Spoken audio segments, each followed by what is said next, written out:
blast from the past. The Jigga Man Jay-Z.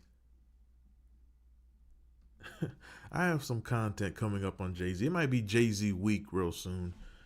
Just going back in history at some of the nonsense and how soulless and typical Sagittarius he's always displayed himself to be. Have you ever wasted your life watching a Jay-Z interview? The man says nothing. And speaking of wasting, when Jay-Z became the quote-unquote president of Def Jam Recordings, one of the individuals that suffered the most, if not maybe the most, was the great LL Cool J, the real GOAT. Know your history. And this is BET.com that you're looking at, and this is August of 2004. Now, August of 2004, what was going on at this time? I think 50 Cent was still... I think this is the time when 50 Cent's recording The Massacre. Eminem, he's heavy into his addictions. 2004, what else was happening? I can't remember. I think Joe Budden was still a big name. Did Pump It Up get destroyed yet? 04, what was going on at this particular time?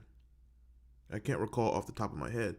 But I know what was happening was the seeds were being planted to destroy Def Jam Records. Now, when Jay-Z becomes the quote-unquote president at this time, Def Jam still had LL. They still had Ghostface. They still had Method Man. They still had Redman. They still had DMX. They still had Rockefeller, so on and so forth. But that was about to be destroyed. Thank you, Sean Corey Carter, whatever your name is. But LL Cool J, who at this particular time, being the gentleman that he was, decided to work with Jay-Z the best he could. And he puts out his new album, The Definition. Now let's read this article by Chuck Creekmer. Why does this guy's name seem familiar? BT.com. Is there a feature on Choke No Joke? Who is this? Oh yeah, I know this dude. Yeah, I know. Yeah, I remember this guy. Yeah, okay, I remember this dude. He was on a lot of those VH1 documentaries, and yeah, I know this dude. Great.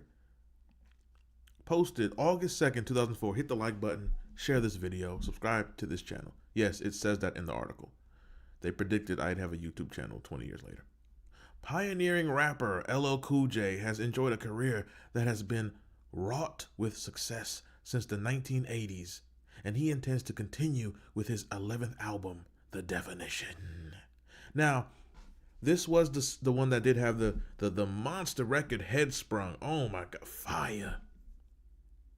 It's also funny, it says here, watch LL Cool J's video for Headsprung here. It's the new joint on 106. Oh, when they had the new joint of the day. Oh, 106 in Park, man. Top video. Oh, this is what's going on at the time. Top videos. Keisha Cole, I Changed My Mind. Don't remember it.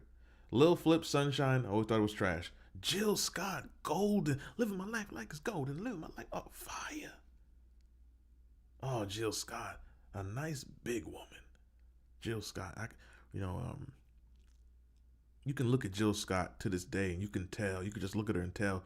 You know she can make some good zucchini bread. Houston, I Like That. I remember this song. Whatever. Lenny Kravitz, California. I don't remember this song. The great Lenny Kravitz. What else is happening? Fantasia, I Believe. Don't remember that song. Nona Gay and R. Kelly, Just Because. Don't remember that song. Olivia and 50 Cent, Cloud 9. Don't remember this song. Raphael Sadiq, Leave This Morning. Don't remember this song. Ruben Studdard, What If, Kanye West Remix. Don't remember this song. I do not remember 04. I do not remember.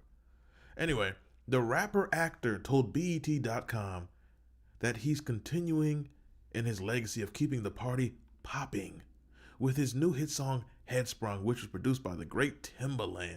You know, speaking of Timbaland, I don't want to say Timbaland's a one-dimensional producer, but he probably is.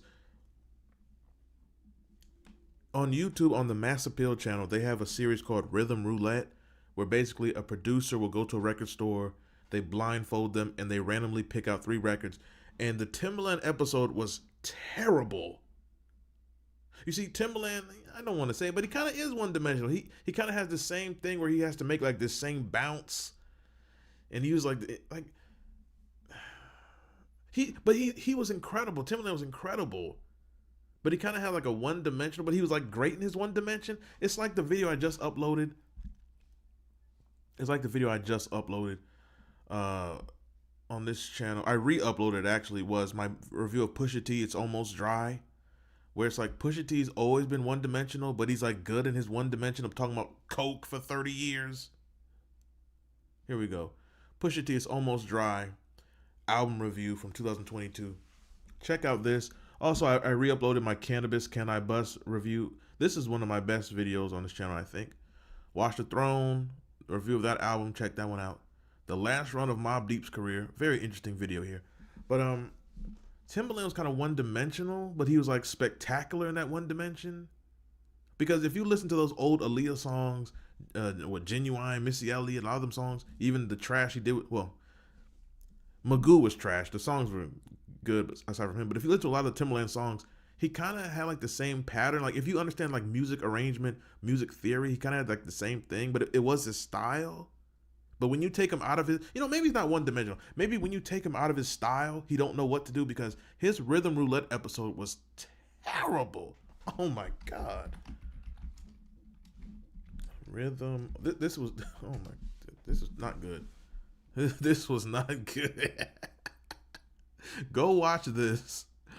Well, if you want to lose your mind, it was not good.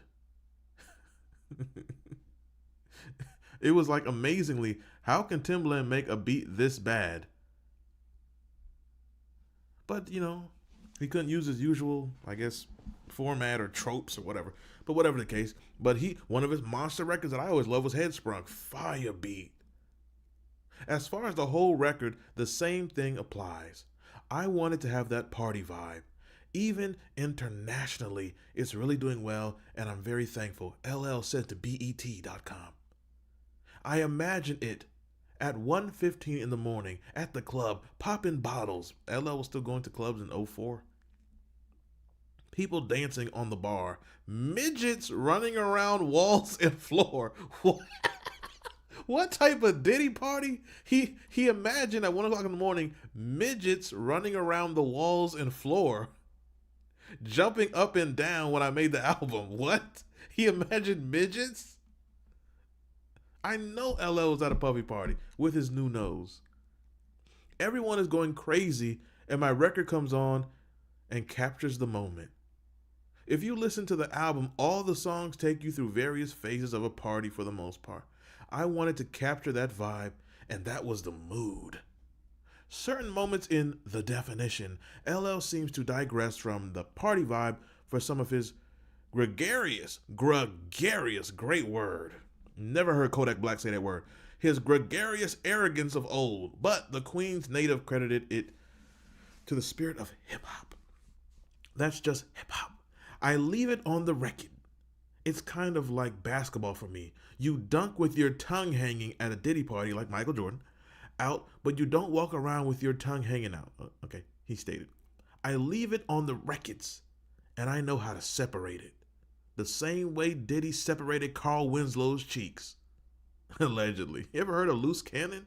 Ever seen his wife? Can't be natural. I only go there every now and then because it can get out of control, but that's just hip-hop to me.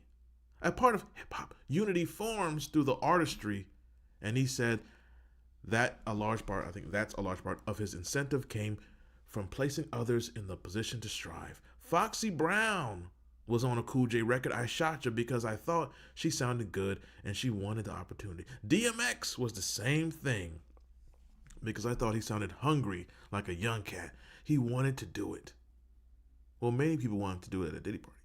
So I put him on the record, he stated. I don't do things motivated by money. Which I can definitely believe that.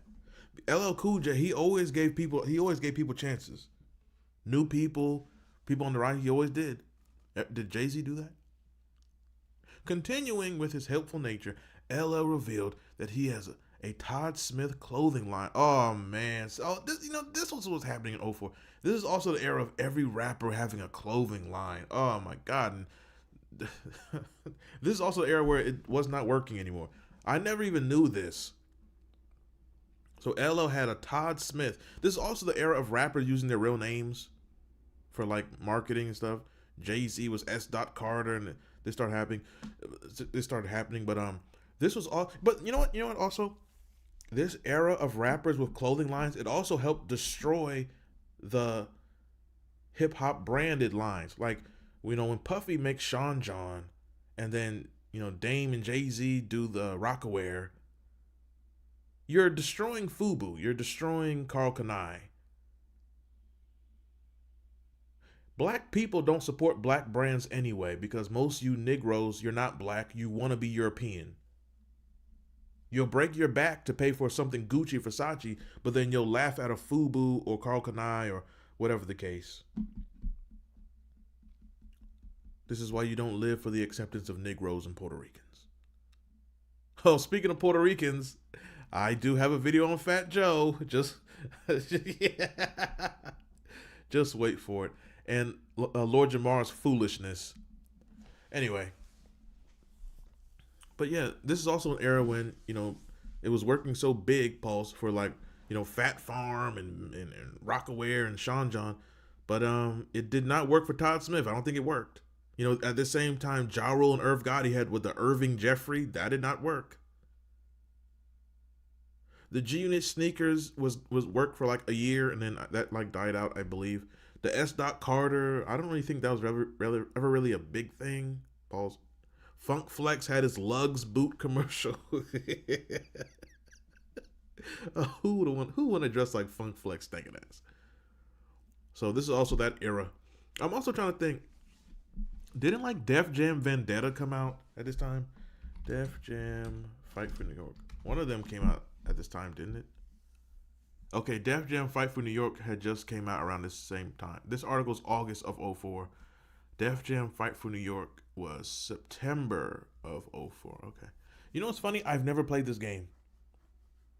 I have never played this game, ever. And then Def Jam Vendetta, I never played this. This game was 03, the previous year. I never played this game before. Neither one of these two. Anyway. Was LL in these games? For some reason, I'm thinking he probably wasn't. Slick Rick with the eye patch. So you can beat up a disabled rapper. Okay.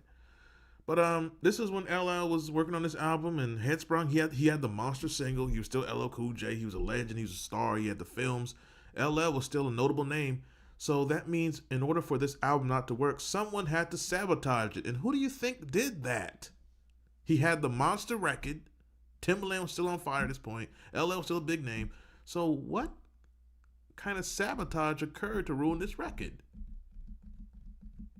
To be continued in another video. With that said, I'm up out of here. Like the video, share the video, subscribe to this channel. If you enjoy this content, you can donate to the Cash App. It's $XDN online. If you're broke, please shut up.